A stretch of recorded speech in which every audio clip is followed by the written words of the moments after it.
అన్నదాతలను ఆదుకోవడానికి ఎండిపోతున్న పంట పొలాలను కాపాడుకోవడానికి ఎస్ఆర్ఎస్పీ కాలువ ద్వారా పంట పొలాలకు నీరివ్వాలని బీఆర్ఎస్ నాయకులు మాజీ ఎమ్మెల్యే గండ్ర వెంకటరమణారెడ్డి డిమాండ్ చేశారు.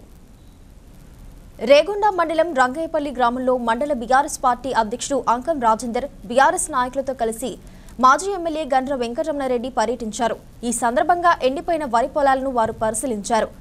పంట పొలాలను కాపాడుకోవడానికి ఎస్ఆర్ఎస్పీ కాలువల ద్వారా నీటిని విడుదల చేయాలని కోరారు.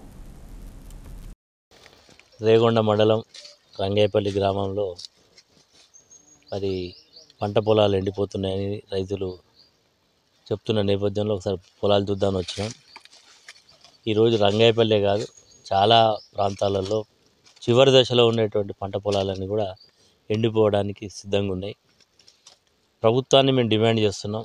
ఎస్ఆర్ఎస్పీ కాలువల ద్వారా DBM 38 మరి మన నియోజకవర్గానికి నేను గతంలో శాసనసభ్యుడు ఉన్నప్పుడు మే నెల వరకు కూడా మే 15-20 వరకు కూడా వరి కోతలు అవుతున్నప్పటి వరకు కూడా వద్దన్న దాకా నీళ్ళు ఇచ్చినాం. ఆ రోజులలో కూడా చెరువులలో మత్తడికి నీళ్లు మత్తడే విధంగా ఉంచినాం. ఈరోజు మరి ఎవరి లోపమో తెలియదు కానీ నీళ్ళు అయితే వస్తలేవు. పంట పొలాలు ఎండుతున్నాయి, భూగర్భ జలాలు అడుగంటినాయి. కాబట్టి తక్షణమే పంట పొలాలు ఆదుకోవడానికి ఎస్ఆర్ఎస్పీ నీళ్లు వదిలి మరి రైతులను ఆదుకోవాలని చెప్పి డిమాండ్ చేస్తున్నాం. అదేవిధంగా మొన్న పడ్డటువంటి వర్షాలకు చాలా చెరువులు దిగినాయి.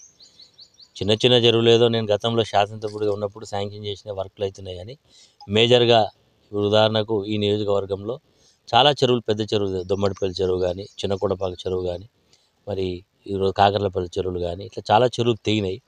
మరి ఇంకా పెద్ద చెరువులకు పనుల యొక్క మరమ్మతులు జరగడం లేదు. సమయం తక్కువ ఉన్నది. ఇది మార్చి చివరి ఘట్టంలో ఉన్నాం. ఏప్రిల్ మే 2 నెలలే ఉన్నది. కాబట్టి వర్షాలు పడకంటే ముందే ఆ తెగిపోయిన చెరువులన్నీ కూడా పునరుద్ధరించాలి. రైతులకు మళ్ళీ వచ్చే సంవత్సరానికి నీళ్లు ఉంటే భూగర్భ జలాలు పెరుగుతాయి. భూగర్భ జలాలు లేకపోతే రైతులకు చాలా అన్యాయం జరుగుతుంది. కాబట్టి తక్షణమే అధికార యంత్రాంగం స్పందించాల్సిన అవసరం ఉంది. మరి మళ్ళీ ఎన్నికల కోడ్లు ఏం చెప్తారో తెలియదు కానీ కోడ్లు ఏమున్నా రైతులు ఆదుకోవడానికి ప్రభుత్వం ముందుకు రావాలి. మాటలతో కాలయాపన కాదు. ఇప్పటికే రైతులకు చాలా నిరాశగా పడుతుంది. రైతు బంధు పడలే, రైతు రుణమాఫీ జరగలే. రైతులకు మరి ఇట్లా చెప్పి 9వ తారీఖు రాగానే రుణమాఫీ 2 లక్షలు సంతకం పెడతాను. 100 రోజుల దాకా మాట్లాడద్దని మాట్లాడలే. రుణమాఫీ కాలే. 15,000 ఇస్తా అన్నాడు రైతు భరోసా కింద. అవి రైతు బంధు గతంలో ఇచ్చిన ప్రభుత్వం ఇచ్చిన 10,000కే దిక్కులేదు.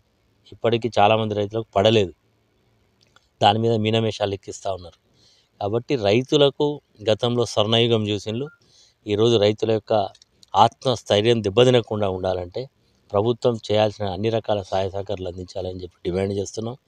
ఎండిపోయిన రైతుకు తక్షణమే 25,000 రూపాయలు ఆర్థిక సహకారాన్ని అందించాలని ప్రభుత్వాన్ని డిమాండ్ చేస్తున్నాం.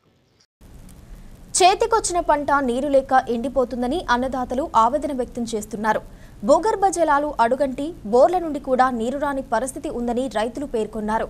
అధికారులు, పాలకులు స్పందించి ఎస్ఆర్ఎస్పీ కాలువల ద్వారా నీటిని విడుదల చేయాలని రంగయ్యపల్లి రైతులు కోరుకుంటున్నారు. నా పేరు నారాయణ రెడ్డి, రంగయ్యపల్లి, రేగొండ మండలం. అయితే నేను ఎప్పటికీ దీన్ని ఎకరన్నర నాటేసుకుంటా. ఇప్పటికీ నేను గత ప్రభుత్వం ఉన్నప్పుడు 4 సార్లు కినాలు నీళ్ళు వచ్చేది. ఊకే నీళ్ళు వస్తే ఈ చెరువు ఉండేది.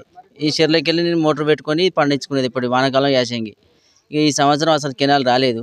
ఆ చెరువులో నీళ్లు లేవు. ఆ ఉన్న బావి కూడా వట్టిదే. అలా చెరువులో నీళ్ళు ఉంటే బావిలో నీళ్ళు ఉండేది. ఆ బావి కూడా వట్టి బొంద అయిపోయింది. ఇది ఇంకొక నెల బారితే మనకు చేతికి వచ్చేది. ఇప్పుడు మొత్తం అది ఎండిపోయింది, నెర్రలు పడ్డది. ఇక ఈ పరిస్థితికి ఇట్లా ఉన్నది. మొన్న గోల్డ్ పెట్టి కాకతీయ బ్యాంకులో గోల్డ్ పెట్టి తెచ్చి పెట్టుబడి పెట్టాం. ఇంకా ఇప్పుడు నా పరిస్థితికి ఇట్లా ఉన్నది. ఇప్పుడు కెనాల్ వస్తే మనకు పండేది. గత ప్రభుత్వం కేసీఆర్ ప్రభుత్వం ఉన్నప్పుడు 4 సార్లు వచ్చేది యాసంగి కెనాలి మనకు. ఆ కెనాల్ ద్వారా ఈ చెరువు నింపుకునేది. ఈ చెరువులోకి వెళ్ళి మేము మోటార్ పెట్టుకొని పారించుకునేది.